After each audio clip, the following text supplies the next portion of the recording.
সুবহানাল্লাহ। এখন এক কথায় এটা বুঝার তৌফিক কি ক্ষমতা কি আমাদের আছে? আল কোরআন আবার কি মুজিজা? আল কোরআনের একটি মুজিজা আপনাদের বলি। আল কোরআনের এমন কিছু নাম উল্লেখ আছে, এমন কিছু নাম আল্লাহ উল্লেখ করেছেন পৃথিবীর ইতিহাস থেকে। আমরা যেটাকে পৃথিবী মনে করি, যে গ্রহের মধ্যে আমরা আছি, যেটার মধ্যে আমাদের বসবাস, এইটার উপরে আমাদের বিবেচনা, এটাকে নিয়ে আমাদের বিশ্লেষণ, এর বাইরে যাওয়ার ক্ষমতা আমাদের দেওয়া হয়নি।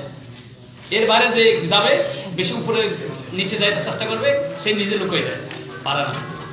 তো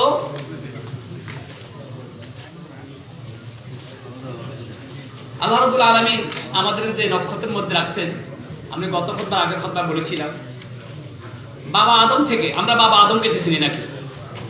বাবা আদমকে চিনি না? কি বলে বাবা আদমকে চিনি না? জি, আমাদের পিতা। সুবহানাল্লাহ। সুবহানাল্লাহ। উচ্চারণ করে বলেন না, বাবা আদম আলাইহিস সালাম। বাবা আদম, আমাদের আদি পিতা।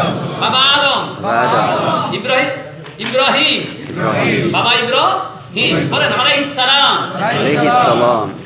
আমাদের বাপ, জাতির পিতা, পুরা সম্প্রদায়ের পিতা, পুরা পৃথিবীর মানুষের পিতা। আমি বলি মানুষ বাচ্চাদের পড়াই, আমাদের আব্বা কয়জন? বলো 3 জন। হুজুর কয় কি? 1 নম্বর পিতা আদম আলাইহিস সালাম, পিতা, আর আমার জন্মগত পিতা।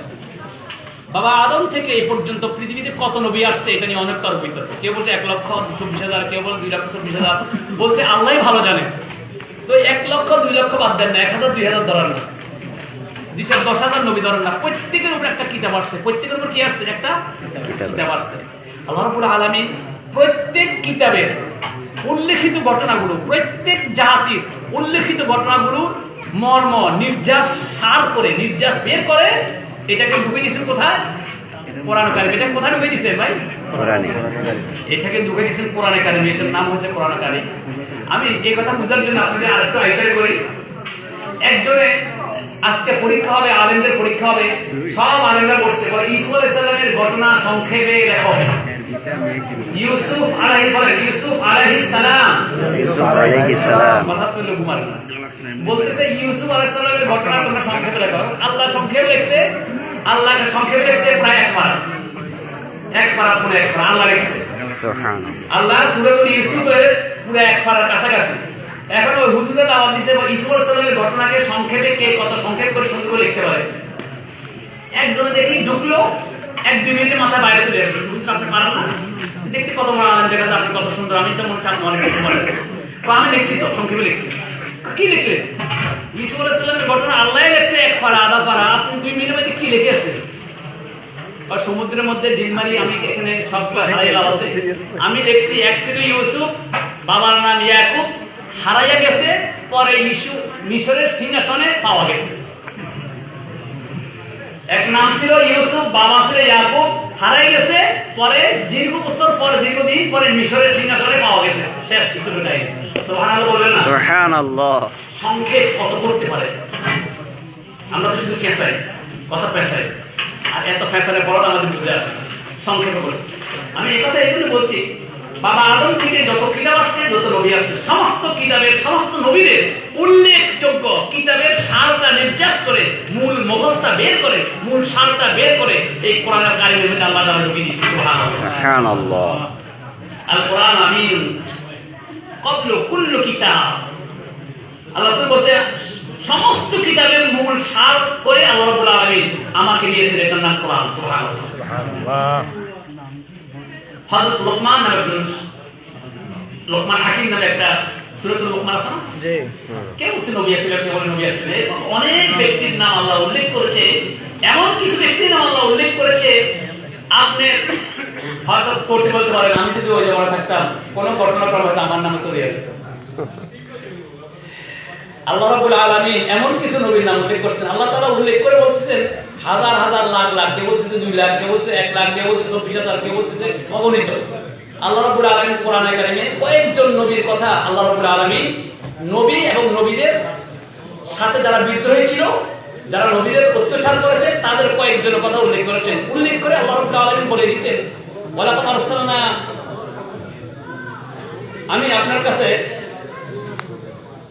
রাসূলাম মিন ক্বাবলি, আমি আপনার কাছে কয়েকজন নবীর কাহিনী, কয়েকজন নবীর অবস্থা বর্ণনা করেছি, সবার অবস্থা বর্ণনা করি নেই।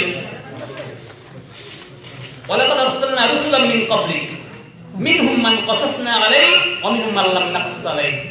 অনেক নবী প্রেরণ করেছি, তাদের মধ্যে কিছু সংখ্যকের কথা আপনাকে বলেছি আর অনেকের কথা আপনাকে বলি নাই। ওয়া মা কানা লিরাসূলিন আন ইয়াতিয়া বিআয়াতিন ইল্লা বিইذنিল্লাহ। আল্লাহ রাব্বুল আলামিন যে সমস্ত নবীদের কথা বলেছেন, এটা কেন বলেছেন? সে তো আল্লাহ রাব্বুল আলামিন একটা আয়াতে আল্লাহ তাআলা বলেছেন কি, সম্ভবত সূরা ইউসুফের আগের আয়াতে, সেখানে আল্লাহ তাআলা বলেছেন, আমি এগুলো কেন বলে জানেন? আপনাকে বলেছি যাতে আপনার হৃদয়টা পাইছি। অকুল্লান নাকুসু আলাইকুম নাম্বাইর রাসূল, রাসূলদের কাছ থেকে কিছু, রাসূলদের মধ্যে থেকে কিছু ঘটনা, কিছু রাসূলের ঘটনা আপনাকে বলেছি এজন্য মা নুসাব্বিতু বিহি ফুয়াদাক, যাতে আপনার কলমের মধ্যে, আপনার কলমের মধ্যে শান্তি পায়, আপনার কলমের মধ্যে বিশ্বাস জন্ম হয়, ইয়াকিন জন্ম হয়। ওয়াজাকা ফি হাযিল হাক্ক ওয়া মাউইযাতুল লিল মুমিনিন। আমরা যেটা বলতেছিলাম, কোরআনে কারীম, আল্লাহ রাব্বুল আলামিন বলছেন, আল্লাহ রাসূল বলছেন, কোরআনে কারীম হচ্ছে আমার সবচেয়ে মুজিজার মধ্যে এক নম্বর মুজিজা। সুবহানাল্লাহ, সুবহানাল্লাহ। এটা কে বুঝবে? সংক্ষেপ কথা, এত অল্প কথায় কে বুঝবে? হ্যাঁ, সুবহানাল্লাহ, সুবহানাল্লাহ। কোরআনে কারীম কিয়ামত যতদিন না হবে, যদি আরো 1400 বছর না, 14 লক্ষ বছর পর কিয়ামত হয়, ওই 14 লক্ষ বছর পরেও যে ঘটনা সংঘটিত হবে, যে বিপদ আসবে, যে অনাকাঙ্ক্ষিত ঘটনা আসবে, ওই অনাকাঙ্ক্ষিত ঘটনার সাক্ষীও কোরআনে কারীমে আছে। সুবহানাল্লাহ। ওই ঘটনার সমাধানও কোরআনে কারীমে আছে। সুবহানাল্লাহ। এইজন্য আল্লাহ তাআলা বলছে, যেটা যে সময় দরকার আমি রব্বুল আলামিন ওই সময় ওই জ্ঞান ওই জাতিকে, ওই জাতির সম্প্রদায় আলেমদেরকে আমি দান করি, আর ওই সমস্যার সমাধান আমি কোরআন দিয়েছি। সুবহানাল্লাহ, সুবহানাল্লাহ। ওয়ালা ইয়াতুনাকা বিমাসালিন ইল্লা জিতনাকা বিলহক ওয়া আহসানা তাফসীরা। আপনি কোরআনে এমন কোন ঘটনা পাবেন না, দুনিয়ার জীবনে এমন কোন ঘটনা আপনার সম্মুখে আসবে না যেটার উত্তম সুন্দর তাফসীর আমি আল্লাহ রাব্বুল আলামিন কোরআনে দেই নাই। আল্লাহু আকবার, আল্লাহু আকবার। এরপর আমরা মোল্লারা কি করি? ও আল্লাহ, মোল্লা করে তো প্রথম আমার গায়ে পড়া, বুঝলেন? আপনারও মোল্লা, মোল্লার বদনাম করতেছি না রে মোল্লা। আহার আমরা কাঠ মোল্লা, কোরআন পড়ি না, হাদিস পড়ি না, শের, কিচ্ছা, কাহিনী আর সমস্ত নাচ আম এগুলো মুখস্থ করে গেছে। কোরআন পড়ি না, কোরআন পড়ি না, কোরআন পড়ি না। আল্লাহ বলতেছে, ওয়ালা ইয়াতুনাকা বিমাসাল ইল্লা জিতনাকা বিলহক ওয়া আহসানা তাফসীর। আপনার কাছে এমন কোন সমস্যা আসবে না যেটা সুন্দর সমাধান আমি এই কোরআনে দেই নাই। সুবহানাল্লাহ, সুবহানাল্লাহ। মা ফাররাতনা ফিল কিতাব, মা ফাররাতনা ফিল কিতাব মিন হাযাল কিতাব। আমি এই কোরআনে পুঙ্খানুপুঙ্খানু সমস্ত কিছু বান্দার জন্য যত সমস্যা আসবে সব কিছুর সমাধান দিয়ে এই কোরআন আমি নাযিল করে দিয়েছি। সুবহানাল্লাহ। এরপরে আমি কি করেছি? আল ইয়াউমা আকমালতু লাকুম, বলেন না, যারা পারেন বলেন না। ওয়া আতমামতু আলাইকুম নি'মাতি ওয়া রাদিতু লাকুমুল ইসলাম দীনা। আমার সন্তুষ্টি দিয়ে, আমার নিয়ামত দিয়া ভরপুর করে, সমস্ত সমস্যার সমাধানগুলো ভরপুর করে লিখে এরপর আমি সিলকালা লিখে দিয়েছি, এটার নাম কোরআন। সুবহানাল্লাহ, সুবহানাল্লাহ।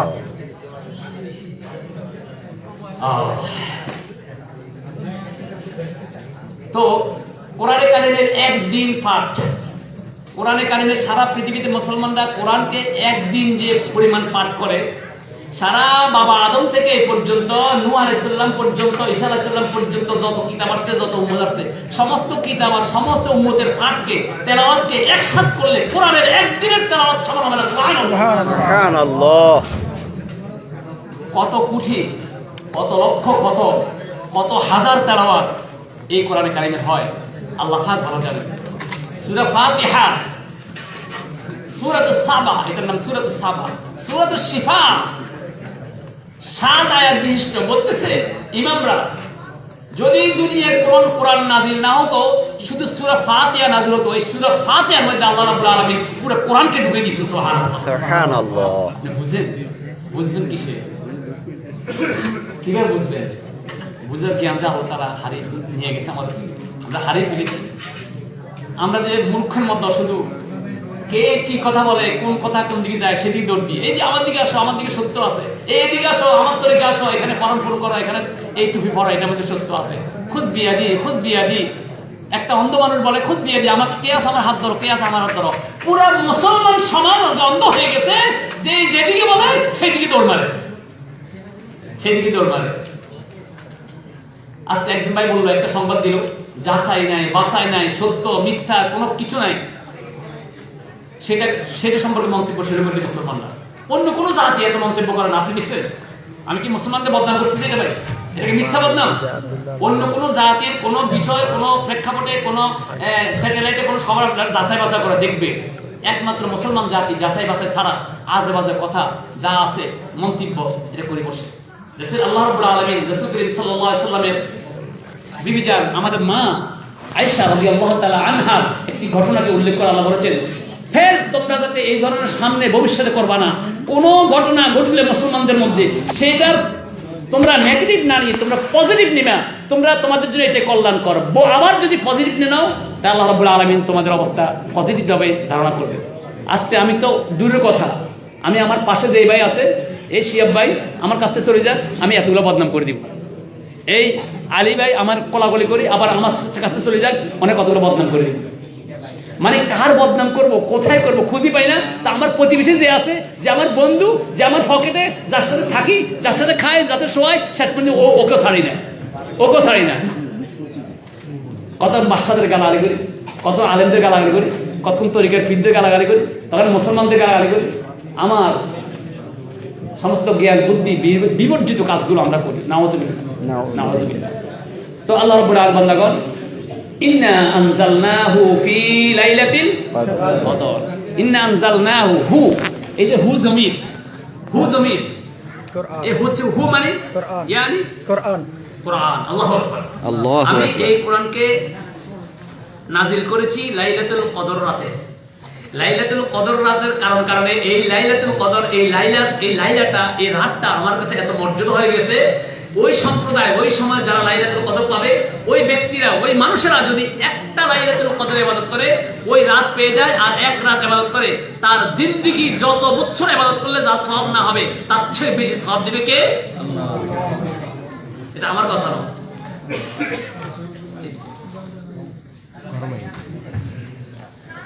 আজগুবি কোনো কথা না, মস্কারি কোনো কথা না, সত্যি কথা। ইন্না আনজালনা ফি লাইলাতুল কদর। তো মাগরিবের সময় বলছি লাইলাতুল কদর এত সম্মানিত কেন হয়েছে? কোরআনের কারণে। আর এই কোরআন পুরাটা বুকে নিয়ে হাঁটি, কোরআন পুরাটা বুকে নিয়ে হাঁটি। প্রত্যেক ঘরে কোরআন আছে, কোরআনের সমাজ, কোরআনে মুসলমান, মুসলমানদের কাছে এই কোরআন থাকতে আজকে মুসলমানদের মতো অপমানিত, লাঞ্ছিত, হেয় প্রতিপন্ন জাতি আর পৃথিবীতে নাই।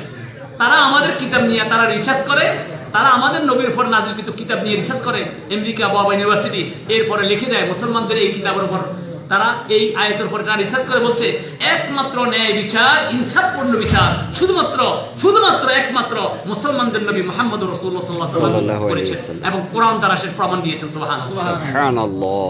আজকে আমরা এই কোরআন পেয়েও আমরা অন্ধ। এই জন্য বলেছি এই কোরআন পেয়ে কেউ বাদশা, কেউ রাজা, আর কেউ ফকির, কেউ জান্নাতি, কেউ জাহান্নামী। কারণ এই কোরআন যার বিরুদ্ধে নালিশ দিবে তার জাহান্নাম ছাড়া কোনো উপায় নাই। বুঝলি কোরআন কথা বলবে কেমনে? হ্যাঁ দেখেন না কেমনে বলে। কোরআন তো কথা অলরেডি বলতেছে, আপনি বুঝতেছেন না। আপনি কোরআনকে জিজ্ঞাসা করেন তুমি কে, তুমি কোত্থেকে এসেছো, তোমার নাম কি, কেন এসেছো, কি কাজ, তোমাকে আমি কি করবো, প্রত্যেকটি কথার উত্তর কোরআনে দিয়ে দিবে। সুবহানাল্লাহ, সুবহানাল্লাহ। তা আল্লাহ তাআলা বান্দাগণ, আজকে লাইলাতুল কদর একটি রাত, একটা সময়। আপনি 60 বছর, 70 বছর, 80 বছর জীবনের মধ্যে একটি রাত, 10 ঘন্টা, 12 ঘন্টা, কিছুক্ষণ, এই ঘন্টা আল্লাহর কাছে এত প্রিয় হয়ে গেছে কারণ ওই ঘন্টার মধ্যে আল্লাহ কালাম নাযিল করেছে। আল্লাহু আকবার, আল্লাহু আকবার। সেই কালাম আমরা প্রত্যেকদিন পড়ি, প্রত্যেকদিন বুকে রাখি। বাংলাদেশে নাকি যে পরিমাণ হাফেজ আছে পৃথিবীর কোন জায়গায় তো হাফেজ নাই। সুবহানাল্লাহ। আব্দুল্লাহ ইবনে মাসউদ রাদিয়াল্লাহু তাআলা আনহু বলেছেন, আরো সাহাবীরা বলেছেন, এই জমানায়, নবীর জমানায় আমাদের কাছে সবচেয়ে বেশি কঠিন কোরআন মুখস্থ করা, সবচেয়ে বেশি কঠিন আমাদেরকে কোরআন মুখস্থ করা, আর সবচেয়ে বেশি সহজ হচ্ছে আমাদেরকে কোরআন মানা। কোরআন মানা আমাদের কাছে সবচেয়ে বেশি সহজ, আর মুখস্থ করা সবচেয়ে বেশি কঠিন। আর একটা যুগ আসবে, একটা সময় আসবে, শেষ জমানায়, শেষ প্রেক্ষাপট, শেষ সময়ে, যে কোরআন মুখস্থ করা সবচেয়ে সহজ হবে, কোরআন মানা সবচেয়ে কঠিন হবে। সুবহানাল্লাহ। সমাজ আসছে কি এখন ভাই? আসছে। এমন একটা জমানা আসবে যে জমানার মধ্যে কোরআন মুখস্থ করা সবচেয়ে সহজ হবে। 3 বছরের বাচ্চা, 7 বছরের বাচ্চা 9 মাসে, 10 মাসে, 3 মাসে, 4 মাসে কোরআন মুখস্থ করে ফেলায়। সুবহানাল্লাহ। আপনি পাখির মতো শুধু একটা আওয়াজ করবেন, হাফেজ তাকরিম হাফেজ ইয়াহইয়া, জাকারিয়া, শুআইব, একটা শব্দ বলবেন, শুধু একটা শব্দ, মা ফাররাতনা। এরপর কম্পিউটার ফেল, সমস্ত কম্পিউটার ফেল। কম্পিউটার এত দ্রুত আপনাকে ধরে দিতে পারবে না, তারা যেভাবে ধরে দেয়। সুবহানাল্লাহ। বিশ্বজয়ী, বিশ্বনন্দিত হাফেজরা। আমার মাজার শখ হয় যখন কোরআন কারীমের তেলাওয়াত শুনি মক্কা মুকাররমা, আল্লাহ তুমি বাংলাদেশের একজন হাফেজকে একটা বার কবুল করো না, যে তোমার কাবার মধ্যে কোরআন পড়ার জন্য। সুবহানাল্লাহ। কবুল তো হয়ে আছে। তোমরা সৌদি, তোমরা ইরানি, তোমরা মিশরি, তোমরা মরক্কি, সারা দুনিয়ার সমস্ত মানুষকে, সমস্ত হাফেজকে এক জায়গার মধ্যে বিস্তারিত করে দিয়ে ছোট ছোট তাকরীমের মতো হাফেজরা 4-10 বছর, যাদের দেখলে মায়া হয়, মনে হয় যে দুধের গন্ধ এখনো যায় না, তাদেরকে ফেল করে কোরআনে কারিমে বিশ্ব জয় করে বাংলাদেশে এসে সুবহানাল্লাহ। আল্লাহ তো ইনশাআল্লাহ আল্লাহ তুমি কবুল করবে। তেলাওয়াত শুনলে কলজে ঠান্ডা হয়ে যায়। বাংলাদেশের হাফেজ সে তো আগুনের গোলা, যে কোনো কণ্ঠে পৃথিবীর পড়তে পারে যারা, তারা বাংলাদেশে হাফেজ। তো আল্লাহ তাআলা বান্দা, ওই যে সাহাবীর মতামত, মন্তব্য, শেষ জামানায় কোরআন মুখস্থ করা হবে সহজ, কোরআন মানা হবে কঠিন। এখন আমাদের কোরআন মুখস্থ করা সহজ না কোরআন মানা কঠিন, কোনটা ভাই? মুখস্থ করা সহজ, মানা কঠিন। ওরে বাবার পাহাড়। আর ওই সাহাবী বলতেছে রাদিয়াল্লাহু তাআলা বলতেছে, আমাদের রাসূলের জামানায়, স্বর্ণের এই যুগে কোরআন মুখস্থ করা আমাদের জন্য অনেক কঠিন, কিন্তু মানা অনেক সহজ। والذي بعث في الأمين رسولا منهم يتلو عليهم آياته ويزكيهم ويعلمهم الكتاب والحكمة وإن كانوا من قبل لفي ضلال مبين।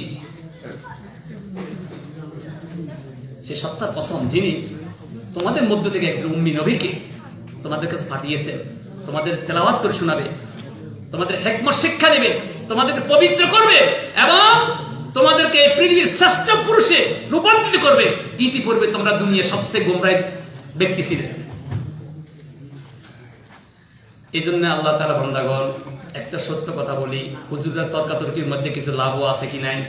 হুজুরদের তর্কাতর্কির মধ্যে, বড় বড় আলেমদের তর্কাতর্কির মধ্যে, দস্তাদস্তির মধ্যে, আমি দস্তাদস্তির মধ্যে নাই, আমি দস্তাদস্তি থেকে কিছু সংগ্রহ করার চেষ্টা করি।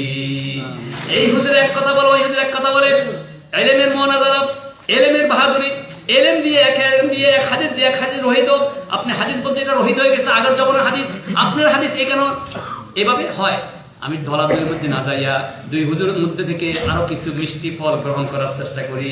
হুজুরা বলে ফাইন আমানু বিমিসলি মা আমানতুম, হুজুরা বলে আল্লাহ কোরআন বলেছে ওয়াইজা কিলা লাহুম আমিনু কামা আমানান নাস, ওয়াইজা কিলা লাহুম আমিনু, আল্লাহ তাআলা বলেছে এই মানুষেরা, দুনিয়ার মানুষেরা, এই দুনিয়ার লোকেরা শোনো, মানুষ যেভাবে ঈমান আনে তোমরা সেভাবে ঈমান আনো। তার মানে ঈমান না আনলে, কোরআন না বুঝলে এটা মানুষ নয়, এটা জানোয়ার।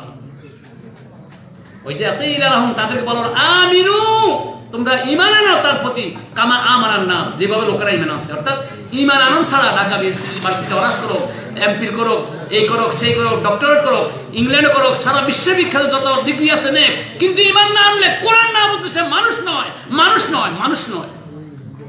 মানুষ নামে কতগুলো ছায়া, কলঙ্ক। আল্লাহ বলছে এই যে আমিনু কামা আমানান নাস, ঈমান আনার পরে সে মানুষ হয়, ঈমান আনা ছাড়া মানুষ হয় না। আচ্ছা, আপনাদের ছোট্ট একটা প্রশ্ন করে, মাইন্ড করবেন না, বুক ফুলি বলবেন। আমরা এখানে যারা আছি, আমি যদি এখান থেকে 10 জন থেকে জিজ্ঞেস করি, 100 লোক, 200 লোক আছে এ পর্যন্ত, বেশি আছে, 10 জন লোকে আমরা বলতে পারবো যে কোরআন শুদ্ধ করে পড়তে পারি? আমি একটু পারি, একটু হাত অর্ধেক তুলছি, অর্ধেক তোলার নিয়ে কেউ আসেন ইনশাল্লাহ। কোরআন পড়তে পারি, সাহস করি। আমি কিন্তু আবার পরীক্ষা নেবে, একটু জিজ্ঞেস করবো, এখন একটু জিজ্ঞেস করবো, যিনি যে হাত তুলবেন তাকে একটু সামান্য জিজ্ঞেস করবো, হাত তোলেন। কোরআন পড়তে পারে শুদ্ধ করে কয়জন আছে দেখি ইনশাল্লাহ? ভাই কি দিবেন? সামান্য জিজ্ঞেস করবো, বেশি ভয়ের কিছু নাই। কোরআন পড়তে আমি তো পুরো তুলি না, কারণ আমি পুরো পারি না, একটু যা পারি অর্ধেক তুলছি। আপনারা অর্ধেক তোলেন, ভাই সামান্য তোলেন। 1 জন, 2 জন, 3 জন, 7 জন দেখলাম, 5 জন, 6 জন। হ্যাঁ, আসাদ ভাই, মাহবুব ভাই জিজ্ঞেস করবো, 7 জন, 8 জন, 9 জন, 10 জন, 10 জন হয়ে গেছে। আর 2 জন হলে আহাদ আশারা হইবে আর কি, আর 2 জন দরকার। আচ্ছা 10 জন হাত তুলছে, এটাকে জোরাজোরি করে তুলছে, কিন্তু কোন বিপদে পড়ে হাত তুলছে আমি তো বুঝতে পারতেছি। হাত অর্ধেক তোলা আবার নিচের দিকে নামায়। মুসলমান, এখানে দরকার ছিল কি জানেন? আল্লাহ রহমত কিভাবে নাজিল হবে, এখানে দরকার ছিল প্রত্যেকটি মানুষের হাত তোলা। মুসলমান হিসাবে তুমি যে কোরআন না জানো, তুমি কি সাতার মুসলমান? কি সাতার মুসলমান তুমি? তোমার মুসলমানের ডকুমেন্ট কি? বলে তুমি যে কোন খ্রিস্টান আমার বাইরে আমার যে মুসলমান কিনলে কি? কার বাবা মুসলমান, আমি মুসলমান, বাট তুই কিনলে আমি আল্লাহকে বিশ্বাস করি, বিশ্বাস করার জন্য মুসলমান। এটা কোনো যুক্তি হলো? আপনি তথ্যভিত্তিক কোনো দৃশ্যটা কথা বলতে পারবো? নিজেরা কত লাফালাফি পিটাপিটি, কোনো খ্রিস্টানের সাথে কোনো ওদের দাওয়াতে মিশনের একটা লোকের সামনে আপনি পড়ে যান, আপনি খবর করে ছাড়বেন। আমি ইমাম সাহেব বিসেন স্যার, আমি ইমাম সাহেব একদিন জুমার নামাজ প্রস্তুতি নিতে আসতেছি, পট করে আমার রুমে আমার বাসায় দাওয়াতি মিশন ঢুকছে, খ্রিস্টানদের দাওয়াতি মিশন বোনেরা ঢুকছে। বুঝেন তো ওদের দাওয়াতি অবস্থা, মাশাআল্লাহ। মানুষ এমনি রাজি হয়ে যাবে যে আমরা দাওয়াত যা দেন যে মাশাআল্লাহ, ডক্টরকে অনেক সুন্দর ডকি ডাকি এলা দাওয়াত দিলে গেছে 3 মাইয়েরা যাই বলে আমরা তো দাওয়াত নিতে আসছি। আমি আমার বাড়ি এলাকা উনি তো আমাদের মসজিদ ইমাম সাহেব দাওয়াত দিতে ওনার থেকে দাওয়াত, আমি দাওয়াত তো তোদেরকে দিতে এখন সময় নেই। আমার দিকে তোমার বাড়ি কোথায়? আমার বাড়ি বাংলাদেশ। বাংলাদেশ কোথায়? আমি নোয়াখালী। কান্নে ভালো আছেন? আমি বলি আমার বাংলাদেশ। এরপরে কোথায়? আমি বলি নোয়াখালী। কান্নে ভালো আছেন? খ্রিস্টানদের দাওয়াতি মিশনের একজন লোকের কত প্রজ্ঞা, ভাষা শিখতে শিখতে তারা বিভিন্ন আমাদেরকে রিসার্চ করতে, আমাদের কিভাবে কার্য করবে, কিভাবে আমার ধরবে, কিভাবে আমাদেরকে আকর্ষণ করবে, আমার স্থানীয় ভাষা পর্যন্ত শিখে ফেলছে। আর আমি বললাম আজকে 14 বছর এখন একটা ইতালিয়ান শব্দ বলতে পারি না। কিসের দাওয়াত? কি হবে আমাদেরকে দিয়ে? জেলখানায় ফিরেছেন, আম করে ফিরেছেন, ফিরেবে কার? আম করে একজনের 10 বছর চিল্লা লাগান দরকার। জেলখানায় ফুটাই ভালো করি, ওয়াদাবদ্ধ হইয়া ভালো করি, শায়েস্তা হওয়ার পর আমাদের বাইর করা দরকার যদি কিছু শিখি। তো তাদের দাওয়াতি মিশন লোকেরা আর আমাদের দাওয়াতি মিশন লোকেরা, তাদের একজন স্বাভাবিক মানে যে নাস্তিক না, স্বাভাবিক ধর্ম মানে সে ধর্মকে রিসার্চ করে, জানতে চায় আমি কেন এই ধর্মটা মানি, কি কারণে। কেউ আমাদের জিজ্ঞেস করলে আমি কি বলবো?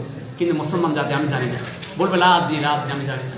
আজকে এই মজলিসে এখন রাত 11টা বাজে যারা আছে, আমি জানি মেসরের সর্বোচ্চ আল্লাহর প্রিয় বান্দারা, সর্বোচ্চ আল্লাহকে যারা ভালোবাসে, যারা আল্লাহর জন্য জীবন উৎসর্গ করতে চায়, এই ধরনের লোকেরা রাত্রে 12টা বাজে মসজিদ থাকে। সুবহানাল্লাহ। ওই ধরনের লোকেদের মধ্যে যদি আমি 150 জন 200 জনের মধ্যে যে আমি 10টা হাত পাই বহুত কষ্টে, একবার উঠা একবার নামায়। এখন আমি যদি বলি ইনশাআল্লাহ 10 জন যারা হাত তুলছেন তারা একটু দাঁড়ান, তারা শুনবে একটু বিসমিল্লাহ পড়ে, তা কি হবে? হুজুর এই জন্য হাত তুলি না, আমরা বাড়াবাড়িতে হাত তুলি না। আমার সাইডে সে হুজুর এক বয়স করছে, কয় নামাজের একজনকে জিজ্ঞেস করছে, বলেন তো আমার সামনে কাতার যা আছে ওজুর ফরজ কয়টি? 4টি। বলেন? নাক দোয়া, মুখ দোয়া, মাথা দোয়া, কান দোয়া শুরু করছে। ভাই কোয়েশ্চেন 60টি, হয়ে গেছে 7টা। হুজুর হারও জানি আমি বলছেন 4টি, আপনি হিসাব দিচ্ছেন 7টি তো হয়ে গেছে, থামেন এবার। আমি তো আরো জানি, কিন্তু মোল্লাগা হুজুর গোটা আরো বলে শুধু ভুল ধরে। আরে মুসলমান, আজকে 10 জন লোক পাইলাম না, আমি আল্লাহর কোরআন শিখছি। খোদার কসম, আল্লাহর কোরআন বুকে নিয়ে আনে যদি মরতে না পারে, আপনার সাফায়েত কোনো সম্ভাবনা নাই। কোরআন একটা জীবন্ত গ্রন্থ, মরা গ্রন্থ নয়, জীবন্ত গ্রন্থ। আল্লাযীনা আমানু ওয়া তাতমাইন্নু কুলুবুহুম বিযিকরিল্লাহ, আলা বিযিকরিল্লাহ তাতমাইন্নুল কুলুব। আল্লাহর জিকির করো, আল্লাহর কোরআন তেলাওয়াত করো, মনের অশান্তি প্রশান্তি সব অশান্তি দূর করে এখানে প্রশান্তি সৃষ্টি করে দিবেন কে? আল্লাহ। কদ আতাইনাকা মিন লাদুন্না যিকরা, তোমাদেরকে আমি তেলাওয়াত করার জন্য, পাঠ করার জন্য একটা কিতাব দিয়েছি, এটার নাম কি? কোরআন। আজকে এই মজলিসে যদি 10 জন থাকে, তাইলে মেসরের অন্য মজলিসে 0 জন থাকবে না। শূন্য নাই, 0% থাকবে। আচ্ছা বলেন, আল্লাহ আমাদের রহমত কেমনে করবে? শুধু একটা কিতাবে তেলাওয়াত, এত কঠিন তেলাওয়াত নাকি? আল্লাহ বলতেছে এত একটা কঠিন দিয়েছি,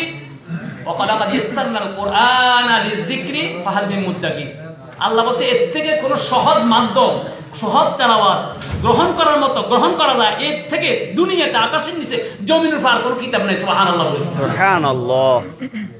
আর কাঠমোল্লাহর কারণে কয় তুই কোরআন বুঝবি কি বেটা? তুমি কোরআনের কি বুঝবা? কোরআন পড়তে গেলে করবা ভুল, কোরআনে উল্টা পুল্টা করবা। এর থেকে ভালো তুমি কোরআন চুপ করে থাকো, তুমি কোরআন পড়ার দরকার নাই। আমরা হুজুরত এখন বাঁচিয়ে আছি,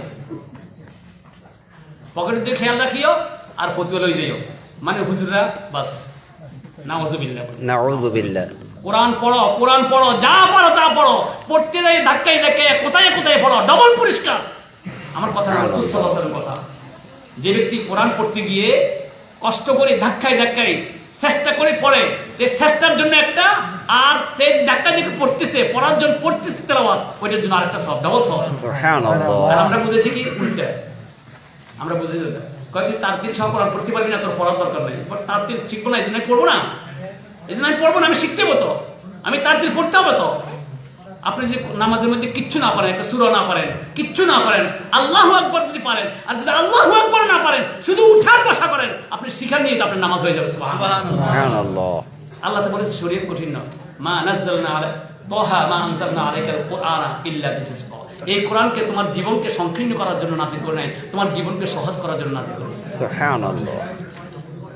ওয়াজতাবাকুম ওয়া মা জাআলা আলাইকুম ফিদ-দীন মিন হারাজ। তোমাদের জীবনকে কঠিন করে দেওয়ার জন্য আমি দ্বীন দিই নাই, তোমাদের জীবনকে সহজ করার জন্য আমি দ্বীন ইসলাম দিয়েছি।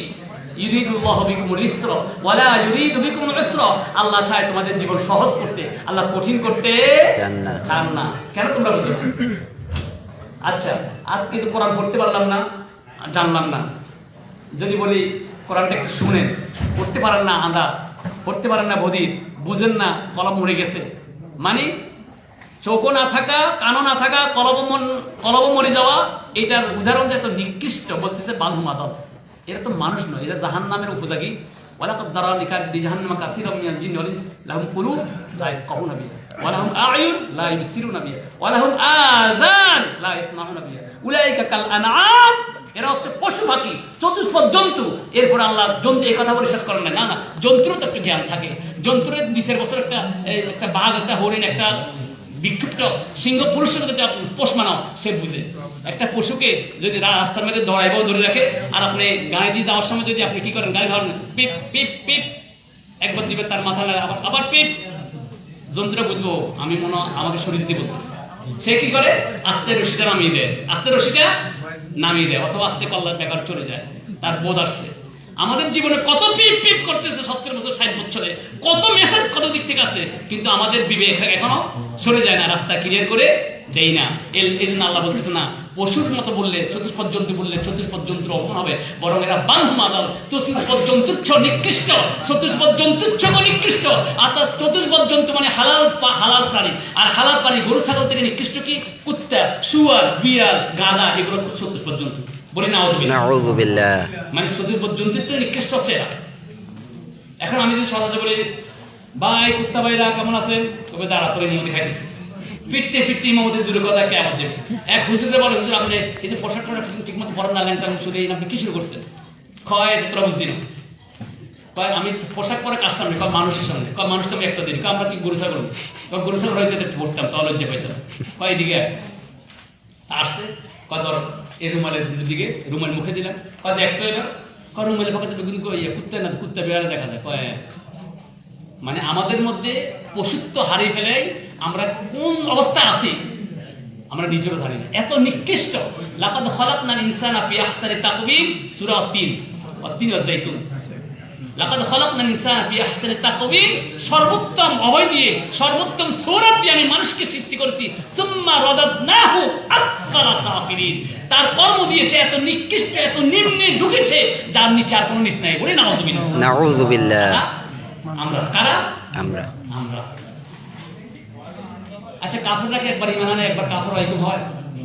আমরা একবার ঈমান আনি, সকালে ঈমান আনি, দুপুরে কুফরি করি, দুপুরে ঈমান আনি, সকালে কুফরি করি। আল্লাহ বলছে, ইন্নাল্লাযিনা কাফারু সুম্মা আমানু সুম্মা কাফারু সুম্মা আমানু সুম্মা ইজদাদু কুফরা লাম ইয়াকুনিল্লাহু লিয়াগফিরা লাহু ওয়া লা লিয়াহদিয়া সাবিলা। এদের মওতের আগ পর্যন্ত এদেরকে ক্ষমা করব না এবং এদের কোনো পথ দেখাবো না, যারা ঈমান আর কুফরিকে নিয়ে বারবার করে। একবার ঈমান আনে, আবার কুফরি করে, আবার ঈমান আনে, আবার কুফরি করে, একটা পর্যায়ে সুম্মা ইজদাদু কুফরা, কুফরের মধ্যে সে দৃঢ় থাকে, কুফরি বৃদ্ধি করে। বলি নাউযুবিল্লাহ। নাউযুবিল্লাহ। কিয়ামতের দিন যারা শাস্তি, যাদের চেহারা ইয়াউমা তাবিয়াদ্দু উজুহ ওয়া তাসওয়াদ্দু উজুহ, ফাআম্মাল্লাযিনা আসওয়াদ্দাত উজুহুম, যাদের চেহারা কালো বিবর্ণ হয়ে যাবে, আতঙ্কিত হয়ে যাবে, ফাআম্মাল্লাযিনা আসওয়াদ্দাত উজুহুম, তাদেরকে জিজ্ঞেস করবে, আকাফারতুম, তোমরা কি কুফরি করেছো, তোমাদের এই অবস্থা কেন? আকাফারতুম বাদা ঈমানিকুম, ও তোমরা ঈমান আনার পর আবার কুফরি করছো, এই জন্য তোমাদের এই অবস্থা। এটা কি কাফেরদের বলবেন, আমাদের বলবে? আল্লাহ তাআলা বন্ধুগণ আপনাদের সম্মানে আঘাত লাগে এমন কোনো কথা বলতে চাই না, কিন্তু আল্লাহ রাসূল আমাদের সম্মানে আঘাত লাগে এমন কথা বলেছে, কারণ আমরা এর যোগ্য নাই। আমরা শুধু পোশাক পরিচ্ছদে আর ফাউটার স্নেহতে আর স্প্রেতে বিভিন্ন রকম সেন্ট মারাতে আমরা মুসলমান, বয়ানে মুসলমান, বড় বড় জশ্না জুলুস, বড় বড় খাওয়ার অনুষ্ঠান মুসলমান, কিন্তু সঠিক আমলের দিক থেকে হাজার মধ্যে একজনও নাই। আল্লাহ তাআলা বুঝতে তৌফিক দান করুন। আল্লাহুম্মা আমিন। আপনাদের শুরু করতেছি না, আপনাদের বড় করতেছি।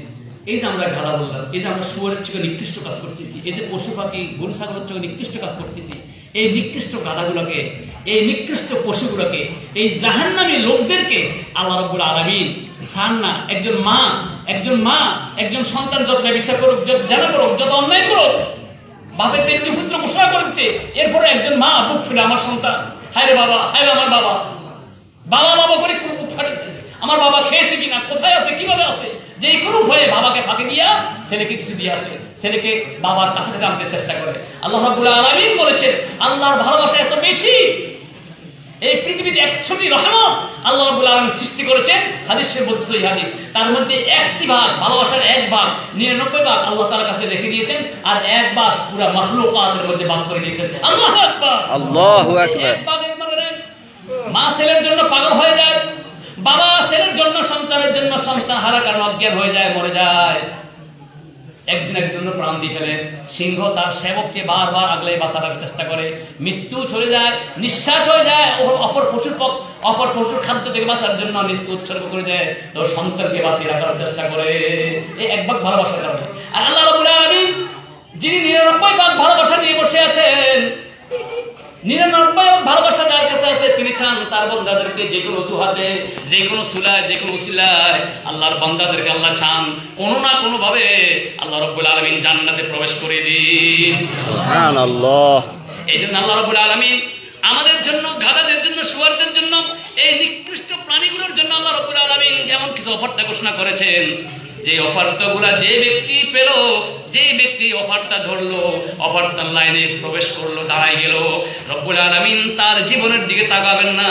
রব্বুল আলামিন কাউকে জবাবদিহি করতে হয় না, কারো কাছে অজুহাত চাইতে হয় না। আপনি এই জানাখোরকে মাফ করলেন কেন, এই হারামখোরকে মাফ করলেন কেন, এই মদখোরকে মাফ করলেন কেন, এই কাফের বেদিন মুশরিককে আপনি কেন মাফ করলেন, যে আপনার দুশমন, ইসলামের দুশমন, মানবতার দুশমন, এই অজুহাতকে আল্লাহকে দিতে হবে কার কাছে? আমি এমনিই মাফ করছি, আমার ইচ্ছা। সুবহানাল্লাহ, সুবহানাল্লাহ। আল্লাহ রাব্বুল আলামিন আমাদের মতো জানোয়ারগুলোকে মাফ করার জন্য এমন কিছু রাত দিয়েছেন, যে লোকটি বলবে, আমরা কোরআনের মধ্যে, দোয়ার মধ্যে বলি, রব্বুল আলামিন তোমার কোরআন নাযিল উসিলায়, তোমার লাইলাতুল কদর উসিলায়, তোমার রহমান আর গফুর নাম উসিলায় তুমি আমাদের মাফ করে দাও, আমিন। এই লাইলাতুল কদরগুলো আমাদেরকে মাফ করার জন্য আসছে। কি হয়েছে এইটা মানে আপনি আবার পাপের মাঝে উৎসাহিত দাও, হুজুর পাপের মাঝে উৎসাহ দেন কেন? উৎসাহ না, আপনাকে বর্ষা দিচ্ছি, বর্ষা। লা তাকনাতু, বলেন না, জোরে বলেন, মির রাহমাতিল্লাহ, ইন্নাল্লাহা ইন্নাহু হুয়াল গফুরুর রহিম। তোমার গুনাহ কত বেশি আছে, তোমার গুনাহ কত বেশি পাপী, কত বেশি পাপ করেছো, কত জানা করেছো, তো কত ব্যভিচার করেছো, হারাম খেয়েছো, আল্লাহর এক ফোঁটা রহমতের কাছে তোমার সমস্ত দুঃখ কষ্ট, সমস্ত ব্যভিচারগুলো, অন্যায়গুলো এক ফোঁটা রহমত দিয়ে আল্লাহ দোষ করে দিবে। সুবহানাল্লাহ। একটা শর্ত পালন করো, সমস্ত গুনাহগুলো মাফ করে দিবেন কে? আল্লাহ তাআলা। এই অফারটাগুলো আমাদের দিয়েছেন আল্লাহ রাব্বুল আলামিন। আল্লাহ আমাদের দিয়েছেন রোজা মুখে, দিনে সিয়াম, রাতে কিয়াম। বলেন, দিনে সিয়াম, রাতে কিয়াম। কত বিপদ। রাতে কিয়াম করা এভাবে যে আমাদের খারাপ গেলে পাইছেন কোথায়? ভাই ইমাম হাম্বলে মাযহাবে আছে, আমাদের মাযহাবে তো নাই। অনেকে এইসব কথা বলে, যাই বলতে দেন। দেখেন না বাংলাদেশে বড় বড় প্রখ্যাত আলেমরা কি যুক্তি তর্কি, কি ফিডাফিডি, কি অবস্থা। এরপরে কদিন পরে, ভাই তোর দলে তুই থাক, আমার দলে আমি আছি। তা আমরা তো সেরকম কিছুই না। রাতে দিনে সিয়াম, রাতে কিয়াম। কিয়ামের বিকল্প কোনো শব্দ নাই। কিয়াম করো, রাতে কিয়াম করো, রাতে কিয়াম করো। ফাসজুদহু লাইলান তাওয়িলা, লম্বা চিন্তা করো। আমাদের মুসলমানদের যে অবস্থা, সুবহানাল্লাহিল আলা, সুবহানাল্লাহিল আলা, সুবহানাল্লাহিল আলা, 5 বার পড়ছে, আর কি করতে হবে? এটা কতবার পড়বো? তো উঠে যাইল। কিয়াম কি করবো? কিয়াম কর, আলাম তারা কাইফা পারলে 10টা সূরা পড়লাম, এরপর কিয়াম কিছু নেই। এবার আল্লাহ সেজদা দিবে। আহা, আমরা এই রাতের কিয়াম, রাতের নামাজ জান্নাতে পৌঁছে দেবে। মাহমুমা মাকামাম মাহমুদা আসা রব্বুকা, হতে পারে আপনার রব এই রাতের নামাজ দিয়ে তাহাজ্জুদ দিয়ে আপনাকে মাকামাম মাহমুদে পৌঁছে দিবে। সুবহানাল্লাহ। সুবহানাল্লাহ। মাকামাম মাহমুদের তাফসীর অনেক আছে, মানে মাকামাম মাহমুদ এমন প্রশস্তির স্থান জান্নাতে যার আশেপাশে প্রতিবেশী থাকবেন আল্লাহ সুবহানাহু আল্লাহ সুবহানাহু ওয়া তাআলার প্রতিবেশী থাকবেন। সুবহানাল্লাহ। এখন এই ক্যাম্প করে বেশি বেশি ক্যাম্প করবেন কিভাবে, ক্যাম্প করার আদব কি, রাতে কিভাবে ক্যাম্প করবেন, সিজদার মধ্যে কিভাবে থাকবেন, রুকুর মধ্যে কিভাবে থাকবেন, ক্যাম্প করার আগে শর্ত কি, আগে তওবা করার শর্ত কি, এগুলো আপনি শিখবেন কোত্থেকে? আপনি তো 2 মাসে 5 মাসে 3 মাসে কোনোদিন একদিন জুমার নামাজ পড়তে আসেন না, আপনি খুতবার মধ্যে যান না, আপনি বিভিন্ন সংগঠন ইসলামিক কাজ করে এদেরকে বিভিন্ন রকম অপবাদ দিয়ে দিয়া এই সংগঠনগুলোতে আপনি দূরে থাকেন, তা আপনি শিখবেন কোত্থেকে? এই জন্য আমরা রাতে এই রমজান মাসে লাইলাতুল কদরকে উপলক্ষ করে আমরা 2 মাস 3 মাস পরে 4 মাস পরে একটা কিয়ামের ব্যবস্থা করি, আত্মশুদ্ধির ব্যবস্থা করি, আমাদের সংগঠনকে সাঙ্গা করার চেষ্টা করি। সংগঠনের এটা ত্রিমাসিক প্রোগ্রাম মনে করতে পারেন, সম্মানের মনে করতে পারেন। এই পথটা আমরা সাধারণ মুসলমান জন্য খালি রেখেছি, উন্মুক্ত রেখেছি, যাতে মুসলমানরা এটা অংশগ্রহণ করে, বুঝতে পারে যে আমি কি করছি, কি করা উচিত ছিল আমার, আমাকে আত্মশুদ্ধির জন্য কি করা দরকার। আত্মশুদ্ধির প্রথম ধাপ যে আমার রাতে তওবা করা, রাতে ইস্তেগফার করা, রাতে কিয়াম করা, এগুলো শিখলে না শিখলে সে জানবে কোত্থেকে? এখন এগুলা সুন্নতের বিপরীত, এগুলা বেদাত। আহা, আমরা বেদাত হয়ে গেলাম।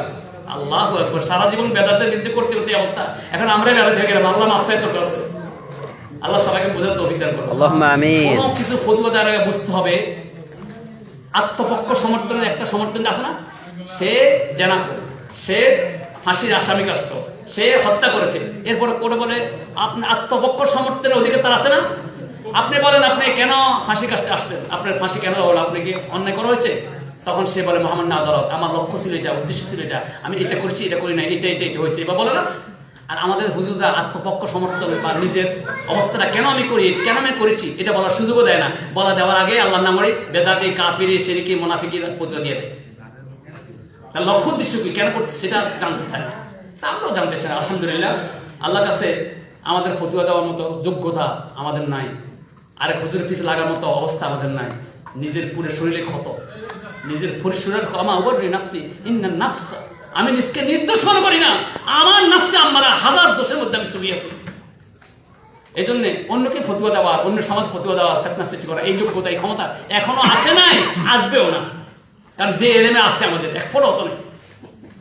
শুধু চেষ্টা করে আল্লাহর বান্দাদের কোন কৌশলে, কোন হেকমতে আল্লাহর বান্দাদেরকে করণীয় সম্পর্কে বোঝানো যায়, শিরিক থেকে, বেদাত থেকে, হারাম থেকে, মদ থেকে, জানা থেকে, এই ইউরোপের কালচার থেকে তাদেরকে আটকানো যায়, আল্লাহর বন্দেগীর দিকে ধাবিত করা যায়। এই জন্য তাদেরকে কোন কৌশলে তাদেরকে জিনিসগুলো বোঝানো যায়, আল্লাহর দরবারে তাদেরকে সেন্টার ফেলানো যায়। এই জন্য আমরা 2 মাস 3 মাসে আমরা কিয়ামত লাইভ করি। কিয়ামত লাইভ সারা দুনিয়াতে আছে, মক্কা মদিনা আছে, আর বাইরে বাইরে মক্কা মদিনা এটা অমুক মাযাব, এটা আমাদের মাযাবের না, তোর মাযাবের খেতা করি নাউযুবিল্লাহ। নাউযুবিল্লাহ। মাযহাবের ইমামরা বলে ইদা সাহহাল হাদিস ফাহুয়া মাযহাবি, মাযহাবের সর্বশ্রেষ্ঠ ইমাম, ইমাম আযম, সর্বশ্রেষ্ঠ ইমাম, সারা পৃথিবীর ইমামদের ইমাম, ইমাম আযম, ইমাম আবু হানিফা রাহিমাহুল্লাহ আলাইহি। আল্লাহ তার কবরকে জান্নাতের ফেরেশতা বানিয়ে আমরা বলি আল্লাহুম্মা আমিন। সমস্ত ইমামরা বলছে ইমাম আযম। তো ইমাম আযম বলে ইদা সাহহাল হাদিসি ফাহুয়া মাযহাবি, আমি ইন্তেকালের পরে যত পৃথিবীতে যত ভালো দিন আসবে, ভালো সহিহ হাদিস পাওয়া যাবে, ওইটা আমার মাযহাব। সুবহানাল্লাহ, সুবহানাল্লাহ। আর আমরা বলি আমার মাযহাব না। কি মাযহাব? তোমার মাযহাবের প্রবক্তা যে, মাযহাবের কর্তা যে, সে বলতেছে সহিহ হাদিস বলে এটি আমার মাযহাব। আল্লাহু আকবার, আল্লাহু আকবার। যাক, যেটা আমাদের সক্ষমতা নাই, আমার তরিকার বাইরে, আমার হুজুরদের মধ্যে নাই, আমার মুরব্বীদের নাই, আমার আপনার আমি কি, আর আব্দুর রহমান সাদেক কি, যারা এদের ওস্তাদ, ওস্তাদের ওস্তাদ, ওস্তাদের ওস্তাদ, ওস্তাদের ওস্তাদ, ওস্তাদের ওস্তাদ, ওরা বলে কি আমরা ইসলামকে কোরআন ভাবে নতুন ভাবে বোঝার দরকার না, আমাদের মুরব্বীরা যা হচ্ছে এর থেকে বাড়তি কিছু আমরা বুঝতে চাই না। নাউযুবিল্লাহ, নাউযুবিল্লাহ। ইমাম আবু হানিফা বলে না, এর পরে আমার বুঝার অনেক কিছু আছে, যদি কোনো ভালো কিছু পাওয়া যায় সেটা আমার মাযহাব। আর আমরা বলি না, আমাদের হুজুররা মুরব্বীরা যা হচ্ছে এর বাইরে কোনো কোরআন বুঝতে চায় না, ইসলাম বুঝতে চায় না। আপনার কথার মধ্যে থুতু নিক্ষেপ করি, আপনার এই কথার মধ্যে তোবা করে আপনি ইসলাম গ্রহণ করতে হবে, কিসের আলাপ? ঠিক। আল্লাহ তাআলা বুঝতে তৌফিক দান করুন। আল্লাহুম্মা আমিন। আপনাদের প্রতি, আমার মুসলিমদের প্রতি আমার আবেদন থাকবে, ফিতনা সৃষ্টি করবেন না। কারো পাতে প্রতিবাদ, বাদ প্রতিবাদের সময় জানেন, আলেমরাও তো বাদ প্রতিবাদ করে পরপর ছিন্ন ভিন্ন হয়ে যায়। আমি তো কিছু জানি না, আপনি তো কিছু জানেন না। সুতরাং বাদ প্রতিবাদ নাই, ফিতনা নাই, ক্বালু সালামা ওয়া ইযা খাতাবাহুম জাহিলু ক্বালু সালামা জাযযা কুল্লু ইয়ামালু আলা শাকিরাতি। প্রত্যেক সম্প্রদায়, প্রত্যেক ব্যক্তি তার ধর্ম বিশ্বাস, তার ইয়াকিন, তার যুক্তির উপর নির্ভর করে সে আমল করতে থাকে। ফারাব্বুকুম আ'লামু বিমান হুয়া আহদা সাবিলা। তোমার রবই জানে আসল কে হেদায়েতের পথে আছে। আল্লাহু আকবার। আল্লাহু আকবার। করতে থাকেন। ফান্তাজিরু ইন্না মাআকুম মুনতাজিরুন। আল্লাহ তাআলা বলে অপেক্ষা করো, তোমরা অপেক্ষা করো, আমরা অপেক্ষা করি। ইয়াফসিলু বাইনাকুম ইয়াউমাল কিয়ামা। ইনশাআল্লাহ কিয়ামতের দিন অতি সত্বর আল্লাহ তোমার মধ্যে আমার মধ্যে ফয়সালা করে দিবেন। সুবহানাল্লাহ। সুবহানাল্লাহ।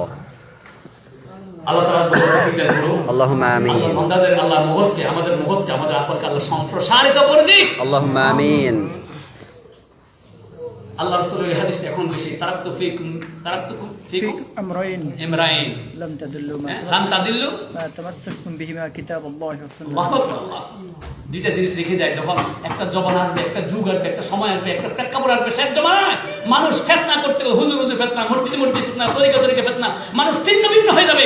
তখন তোমাদেরকে আমি মুহাম্মদ রাসূলুল্লাহ বলে যাই, তখন তোমরা দুইটা জিনিস হাতিয়ার হিজাব রাখবা, কলজের সাথে আটকে রাখবা, কেউ তোমাদেরকে প্রশ্ন করতে পারবে না। এখন হুজুরের আলেমদের প্রশ্ন হয়েছে, কয় যে আমার মুরব্বীরা যা বুঝছে এর বাইরে কোনো কিছু বোঝার দরকার নাই। নাউযুবিল্লাহ। আস্তাগফিরুল্লাহ। এটা কাফেররা বলতো ক্বালু হাসবুনা মা ওয়াজাদনা আলাইহি আবানা আওয়ালাউ কানা আল্লাহু ইয়ালামু শাইআন ওয়া লা ইয়াহতাদুন। কাফেররা বলতো যে হুজুর মুহাম্মদ, হে মুহাম্মদ সাহাবীরা সাল্লাল্লাহু আলাইহি ওয়াসাল্লাম, আপনারা যাই বলেন, আমরা আমাদের মুরব্বিরা যা বলছে তার বাইরে যাব না। ক্বালু হাসবুনা, এটাই আমাদের জন্য যথেষ্ট, আমাদের মুরব্বি যা বলছে এটা বাইরে যাব না। এটা কে বলতো?